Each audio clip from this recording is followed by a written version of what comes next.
परीक्षित बोले महाराज बड़ा आनंद आ रहा है।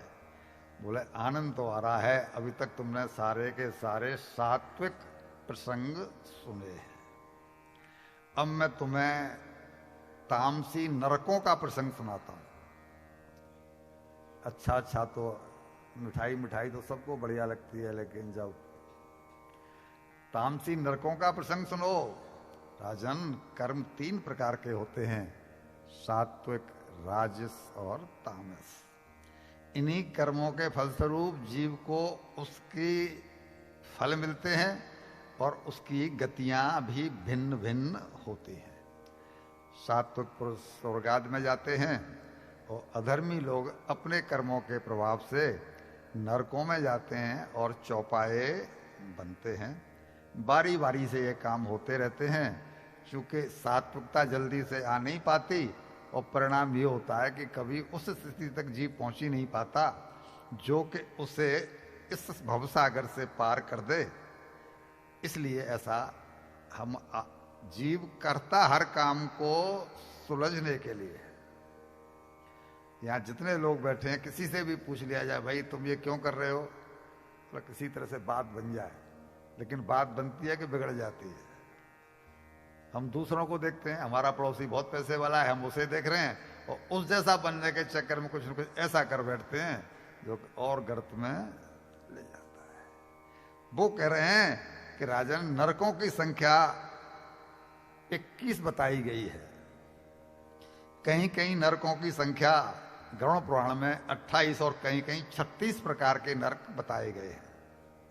जब जीव के पाप और पुण्य क्षीण हो जाते हैं तब वे बाकी बचे हुए पाप और पुण्य को फिर भोगने के लिए और फिर इसी लोक में लौट करके आ जाते हैं। इससे मनुष्यों का कभी पीछा नहीं छूटता। इसलिए बहुत सावधानी की आवश्यकता है। और इस संबंध में जब ये सुना तो राजा ने पूछ लिया, भगवान आपने नरकों का जो वर्णन सुना है ये तो बहुत डरावना है। हाँ, बोला ये इतना ही डरावना है, तो इससे छुटकारे का कोई उपाय भी तो होगा। उन्होंने कहा उपाय है और बहुत सरल है। क्या? बोला भगवत स्मरण, और कोई दूसरा उपाय नहीं है। आप जाजोदिया जी कभी हरिद्वार में परमार्थ आश्रम, तो ऋषिकेश में है, हरिद्वार में एक आश्रम है जिसका नाम है परमार्थ आश्रम। वो निकेतन वहां पर है, आश्रम यहां पर है। वहां पर एक दीवार पर स्लोगन लिखा हुआ है कि अगर तुमको संसार को पाना है तो दौड़ो, जितना तेजी से दौड़ सकते हो, जितनी तितिक्षा से दौड़ सकते हो दौड़ो। संसार को पाना है तो मीन्स चैन से मत बैठो। लेकिन तुम्हें यदि परमात्मा को पाना है तो जहां पर हो वहीं पर थम जाओ।